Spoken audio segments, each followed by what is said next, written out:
Hello everyone, welcome to voice of story teller channel. ఈ వీడియోలో recent గా release అయిన వరుణ్ తేజ్ నటించిన మట్కా మూవీ స్టోరీ ఎక్స్ప్లెనేషన్ అయితే చూడబోతున్నాం. ఇక లేట్ చేయకుండా స్టోరీలోకి అయితే వెళ్ళిపోతాం. ఇక స్టోరీలోకి వెళ్తే మనకి 1982 మద్రాస్ అయితే చూపిస్తారు. ఆ మద్రాస్ సముద్ర తీరంలో అయితే కొంతమంది పోలీస్ వాళ్ళు దేనికోసమో వెయిట్ చేస్తూ ఉంటారు. ఇంతలోనే వాళ్ళ రేడియోలోకి ఎవరో ఒక అడ్రస్ అయితే చెప్తారు. దాంతో ఆ పోలీసులందరూ ఏమాత్రం లేట్ చేయకుండా వాళ్ళ జీబుల్లో అయితే బయలుదేరతారు. ఆ పోలీస్ టీమ్ కి హెడ్ ఎవరో కాదు, సాహు ఏమాత్రం లేట్ చేయకుండా తన టీమ్ తో పాటు ఫాస్ట్ గా ఆ రేడియోలో చెప్పిన అడ్రస్ కి అయితే వెళ్తూ ఉంటాడు. అంతలోనే వాళ్ళల్లో ఒక ఆఫీసర్ మన సాహుని అసలు ఎందుకు మనం అక్కడికి వెళ్తున్నాము, ఎవరతను, అసలు ఆ కథేంటని మన సాహుని అయితే అడుగుతాడు. దాంతో మన సాహు అయితే అతని ఫ్లాష్ బ్యాక్ చెప్పడం స్టార్ట్ చేస్తాడు. కట్ చేస్తే అది 1958. వాసు ఇంకా వాళ్ళ అమ్మ వేరే దగ్గర నుంచి విశాఖపట్నంకి వలస అయితే వస్తారు. అలా రాత్రవుతుంది. వాసు ఇంకా వాళ్ళ అమ్మ మరో ఇద్దరు పిల్లల్ని చేరదీసి వాళ్ళతో అన్నం తింటూ ఉంటారు. అదే సమయంలో ఒక అతను వచ్చి వాసు వాళ్ళ అమ్మ దగ్గరున్న అన్నం ప్యాకెట్ లాక్కొని వెళ్తూ ఉంటాడు. దాంతో వాసు ఇంకా ఆ ఇద్దరు పిల్లలు ఆ అన్నం ప్యాకెట్ తీసుకోవడానికి ట్రై చేస్తూ ఉంటాడు. ఇంతలో ఆ అన్నం ప్యాకెట్ తీసుకున్న అతను వాసు వాళ్ళ అమ్మనైతే కొడతాడు. దాన్ని చూసిన వాసు తట్టుకోలేక అతన్ని కొట్టి అక్కడికక్కడే చంపేస్తాడు. దాంతో వాసు అయితే జైలుకి అయితే వెళ్తాడు. మన వాసునైతే జైలర్ నారాయణమూర్తి దగ్గరకైతే తీసుకెళ్తారు. జైలర్ నారాయణమూర్తి మన వాసుకి డబ్బు ఆశ చూపించి కొట్లాట్ల పందాల్లోకి అయితే మన వాసునైతే దింపుతాడు. అలా మన వాసు ద్వారా చాలా డబ్బునైతే జైలర్ నారాయణమూర్తి సంపాదిస్తూ ఉంటాడు. కట్ చేస్తే కథ 1965 అయితే వస్తుంది. కాలంతో పాటు మన వాసు కూడా పెద్దవాడవుతాడు. జైలర్ నారాయణమూర్తి మన వాసుతో ఇలా అంటాడు, రేపే నీ రిలీజ్ డే, ఈ రోజే నీ లాస్ట్ ఫైట్, ఆ ఫైట్ చేసి రేపు నువ్వు రిలీజ్ అయి వెళ్ళిపోవచ్చు అని మన వాసుతో అయితే అంటాడు. మన వాసు అయితే ఆ పోటీని అయితే గెలిచేస్తాడు. పక్క రోజే జైలు నుంచి అయితే రిలీజ్ అయ్యి బయటకైతే వెళ్తాడు. అలా మన వాసు జైలు నుంచి రిలీజ్ అయ్యి వాళ్ళ ఇంటికైతే వెళ్తాడు. అలా మన వాసు అయితే చిల్ల అప్పల్ రెడ్డి అనే వ్యక్తి దగ్గరకు వెళ్లి పనిలో అయితే చేరుతాడు. కట్ చేస్తే మనకి కేబీ రెడ్డిని అయితే చూపిస్తారు. కేబీ రెడ్డి నెల్లూరు నుంచి వచ్చి విశాఖపట్నంలో సెటిల్ అయి ఉంటాడు. కోల్ మైన్స్ లో వాటర్ కొట్టే కాంట్రాక్ట్ ని తీసుకొని లంచాలు తీసుకుంటూ చాలా అక్రమంగా ప్రజల దగ్గర డబ్బు దోచుకుంటూ ఉంటాడు. కేబీ రెడ్డికి ఎదురు తిరిగిన వాళ్ళందరినీ చంపుతూ ఉంటాడు. అలా చిల్ల అప్పల్ రెడ్డి కేబీ రెడ్డి దగ్గర డబ్బులు వడ్డీకి తీసుకొని డబ్బులు కట్టకుండా ఉంటాడు. దాంతో తర్వాత రోజు పొద్దున మన అప్పల్ రెడ్డిని కేబీ రెడ్డి మనుషులు చిత్తకొడుతూ ఉంటారు. అక్కడే అప్పల్ రెడ్డి దగ్గర పనిచేస్తున్న మన వాసు దాన్ని చూసి అక్కడికి వచ్చిన కేబీ రెడ్డి మనుషుల్ని చిత్తకొట్టి వాళ్ళనైతే అక్కడి నుంచి తరిమేస్తాడు. ఈ విషయం తెలిసిన కేబీ రెడ్డి మన వాసునైతే చంపేయమని వాళ్ళ మనుషులకు చెప్పి పంపిస్తాడు. అలా కేబీ రెడ్డి మనుషులు మన వాసుని చాలా దారుణంగా కొట్టి ఇంకా సముద్రంలో పడేయడానికి ఏర్పాట్లన్నీ చేస్తూ ఉంటాడు. అక్కడికి కరెక్ట్ టైం కి నానిబాబు వచ్చి మన వాసునైతే కాపాడతాడు. కట్ చేస్తే మన వాసు అయితే రోజులాగే మార్కెట్ లో తన పని తాను చూసుకుంటూ ఉంటాడు. అదే టైం కి ఒక అమ్మాయి వచ్చి మన వాసుతో మాట్లాడుతూ ఉంటుంది. ఆ అమ్మాయి ఎవరో కాదు, సుజాత వాసుని ప్రేమిస్తూ ఉంటుంది. సుజాత ఒక వేశ్య. మనకి ట్విస్ట్ ఏంటంటే నానిబాబు కేబీ ఒకప్పుడు బిజినెస్ పార్ట్నర్స్ గా ఉంటారు. కానీ వాళ్ళకి బిజినెస్ లో గొడవలు రావడంతో నానిబాబు ఇంకా కేబీ రెడ్డి అయితే విడిపోతారు. అయితే నానిబాబు ఒకరోజు వాసునైతే తన క్లబ్ కి అయితే పిలుస్తాడు. అక్కడున్న వాళ్ళందరికీ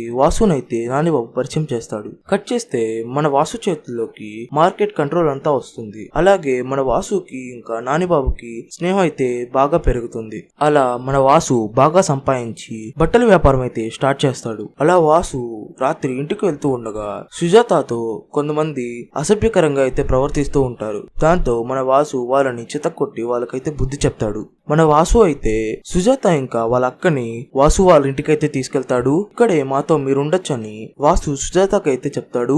కట్ చేస్తే మన వాసుకి ఇంకా సుజాతకి పెళ్లి అయితే జరుగుతుంది. దాంతో వాళ్ళు చాలా సంతోషంగా అయితే ఉంటారు. కానీ అంతలోనే అక్కడికి కేబీ రెడ్డి మనుషులు వచ్చి మన వాసు మీదైతే దాడి చేయడానికి చూస్తారు. కానీ మన వాసు వాళ్ళని తరిమి కొడతాడు. కానీ ఆ దాడిలో అనుకోకుండా కేబీ రెడ్డి మనిషి నానిబాబునైతే పొడిచేస్తాడు. దాంతో తీవ్రంగా గాయపడిన నానిబాబుని హాస్పిటల్లో అయితే జాయిన్ చేస్తారు. నానిబాబు ఫ్యాక్టరీలన్నిటిని నువ్వే చూసుకో అని చెప్పి వాసుకైతే ఆ బాధ్యతను అయితే అప్పచెప్తాడు. అలా మన వాసు నానిబాబు ఫ్యాక్టరీలు ఇంకా క్లబ్ కి ఎప్పుడు చూడనంత లాభాలు అయితే తెచ్చిపెడుతూ ఉంటాడు. అలా వాసు అప్పల్ రెడ్డి వాళ్ళ అన్నయ్య వాళ్ళ తమ్ముడు కూర్చొని మాట్లాడుకుంటూ ఉంటారు. అప్పుడు అప్పల్ రెడ్డి మాటల్లో దొంగ నోట్లు ఎక్కడ మారుస్తారో నాకు తెలుసని వాసుకైతే చెప్తాడు. దాంతో వాసు ఎలా అని అడుగుతాడు. అప్పుడు అప్పల్ రెడ్డి అనకాపల్లిలో నకిలీ నోట్లు తయారు చేసే వాళ్ళు ఉన్నారని, అప్పల్ రెడ్డికి అవసరం అయితే ఒక్కసారి అలా దొంగ నోట్ల కోసం వెళ్ళాడని, అలా వెళ్లి దొంగ నోట్లు తీసుకుని వస్తున్నప్పుడు పోలీసులు పట్టుకొని ఆ దొంగ నోట్లు ఇంకా అప్పల్ రెడ్డిని బట్టలు లేకుండా రోడ్లోనే నిలబెట్టారని మన వాసుకైతే చెప్తారు. కానీ అప్పల్ రెడ్డి చెప్పిన మాటలు ఏవి పట్టించుకోకుండా మన వాసు అయితే నాకు కూడా దొంగ నోట్లు కావాలి, నేను కూడా మార్చుకొని వస్తా అని డబ్బులు తీసుకొని అనకాపల్లి అయితే వెళ్తాడు. అలా అక్కడికి డబ్బులు తీసుకుని వెళ్లి మన వాసు అయితే డబ్బుల్ని దొంగ నోట్లతో మార్చుకొని వస్తూ ఉంటాడు. దారి మధ్యలో పోలీసులు అయితే మన వాసునైతే ఆపుతారు. కానీ మన వాసుకైతే తెలుసు వాళ్ళు నిజం పోలీసులు కాదని. తీరా చూస్తే వాళ్ళు నకిలీ పోలీసులు. దాంతో ఒక్కసారిగా మన వాసు మీదకైతే ఆ నకిలీ పోలీసుల ముఠ అటాక్ చేస్తుంది. దాంతో మన వాసు వాళ్ళని చితకొట్టి ఆ డబ్బులు తీసుకొని ఇంటికైతే వచ్చేస్తాడు. ఇక్కడ ట్విస్ట్ ఏంటంటే అవి నకిలీ నోట్లు కాదు, ఒరిజినల్ నోట్లే. దాంతో అందరూ హ్యాపీగా ఫీల్ అయ్యి అందరూ డబ్బులు పంచుకుంటూ ఉంటారు. అలాగే మన వాసు భార్య సుజాత అయితే కడుపుతో ఉంటుంది. ఆ విషయం తెలిసిన మన వాసు చాలా హ్యాపీగా ఫీల్ అవుతూ ఉంటాడు.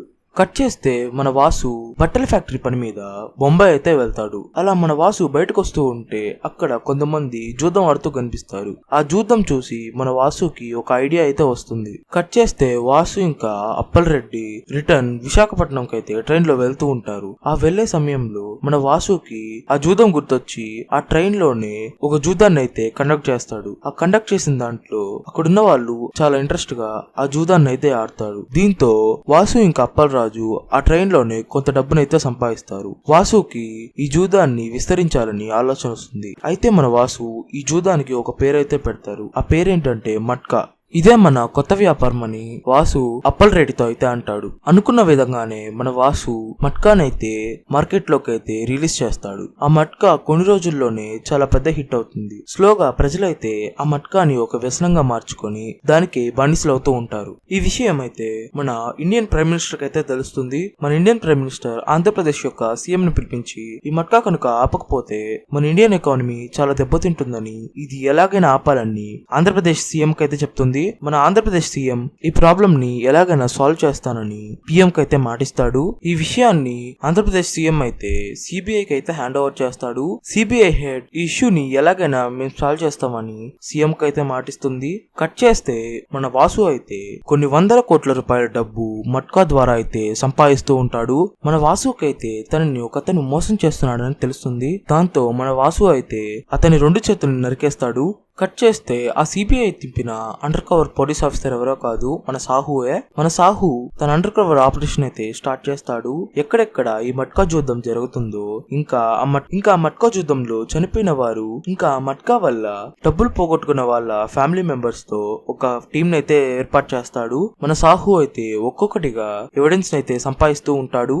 కట్ చేస్తే మన వాసు వాళ్ళ ఇంట్లో అయితే మన వాసుకి ఇంకా సుజాతకి గొడవలు పడుతూ ఉంటాయి. ఈ జూదం వల్ల చాలా మంది ప్రాణాలు కోల్పోతున్నారని, జూదంలో డబ్బులు పోగొట్టుకొని అప్పుల పాలవుతున్నారని, అందుకే ఇదంతా ఆపేయమని సుజాత వాసునైతే అడుగుతూ ఉంటుంది. దాంతో వాళ్ళిద్దరి మధ్య గొడవలు పడుతూ ఉంటాయి. దీంతో వాసు ఇంకా సుజాత వేర్వేరుగా అయితే ఉంటారు. కట్ చేస్తే మనకి కేబీ రెడ్డిని అయితే చూపిస్తారు. కేబీ రెడ్డి మన వాసు మీద చాలా పగపెట్టుకొని మరీ ఉంటాడు. కేబీ రెడ్డి డబ్బులు మనుషుల్ని కూడబెడుతూ మన వాసుని కరెక్ట్ టైంలో చంపడానికి వెయిట్ చేస్తూ ఉంటాడు. కేబీ రెడ్డి వాసు ఇంట్లో లేని టైం చూసి వాసు వాళ్ళ అమ్మని, వాసు భార్య సుజాతాని ఇద్దరిని కేబీ రెడ్డి మనుషులైతే చంపేస్తారు.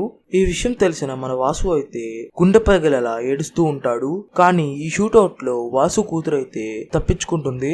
దీంతో వాసు సుజాతను తలుచుకుంటూ ఇంట్లోనే సైలెంట్ గా ఉండిపోతాడు. వాసు సైలెంట్ గా ఉండడం వల్ల మట్కా చాలా స్లో అయిపోతుంది. దాంతో ప్రజలు చాలా కోపం వచ్చి మట్కా బిడర్స్ ని చంపేస్తూ ఉంటారు. కట్ చేస్తే మన వాసు ఇంటికి నానిబాబు వచ్చి మన వాసుతో మాట్లాడి మళ్ళీ వాసుని నార్మల్ గా అయితే చేస్తాడు. ఆ నెక్స్ట్ డే మన వాసు అయితే సోఫియా వాళ్ళ ఇంటికి అయితే వెళ్తాడు. సోఫియా ఎవరో కాదు, నానిబాబు యొక్క ఉంపుడుగత్తె. కానీ సడన్ గా మన వాసు అయితే సోఫియాని గన్తో షూట్ చేసి మరీ చంపేస్తాడు. ఎందుకంటే సోఫియానే కేబీ రెడ్డికి ఫోన్ చేసి సుజాత ఇంకా వాసు వాళ్ళ అమ్మ చావుకైతే కారణం ఏంటుంది, అందుకే మన వాసు సోఫియానైతే కాల్చి చంపేస్తాడు. కట్ చేస్తే మన వాసు అయితే రెట్టింపు వేగంతో మళ్ళీ పుంజుకుంటాడు. మళ్ళీ మట్కాన్ అయితే మార్కెట్ లోకి అయితే వెళ్తాడు. దాంతో మన వాసు అయితే రెట్టింపు డబ్బులు సంపాదిస్తూ ఉంటాడు. సాహు అయితే ఎవిడెన్స్ ని కలెక్ట్ చేసి వాళ్ళ హెడ్ అయిన సిబిఐ ఆఫీసర్ కి చూపిస్తాడు. అలా ఆ సిబిఐ ఆఫీసర్ పర్మిషన్ తో అయితే మన సాహు ఇంకా పోలీస్ ఆఫీసర్స్ రైడ్ కి అయితే వెళ్తూ ఉంటారు. కథ అయితే మళ్ళీ ప్రెసెంట్ కి అయితే వస్తుంది. మన సాహు ఇంకా పోలీస్ ఆఫీసర్స్ నానిబాబు యొక్క కూల్ డ్రింక్ ఫ్యాక్టరీకి వచ్చి రైడ్ చేస్తూ ఉంటారు. కానీ వాళ్ళు ఎంత వెతికినా అక్కడ వాళ్ళకి ఏమీ దొరకదు. కానీ మన సాహు అంత తేలిగ్గా వదలకుండా ఆ వాచ్మెన్ ఉన్న రూమ్ లోకి వెళ్లి కింద అండర్ గ్రౌండ్ లో చూడక కొన్ని 100 కోట్ల డబ్బు అక్కడ ఉంటుంది. దాంతో ఆ డబ్బునంతా మన సాహు అయితే సీజ్ చేస్తాడు. కూల్ డ్రింక్ ఫ్యాక్టరీ నానిబాబుది కాబట్టి సిబిఐ ఆఫీసర్ నానిబాబుని అయితే పిలిపిస్తారు. వాసు అంత డబ్బు నానిబాబు యొక్క ఫ్యాక్టరీలో పెట్టాడని నానిబాబుకి అయితే తెలియదు. దీంతో వాసు మీద నానిబాబుకి అయితే చాలా కోపం ఏర్పడుతుంది.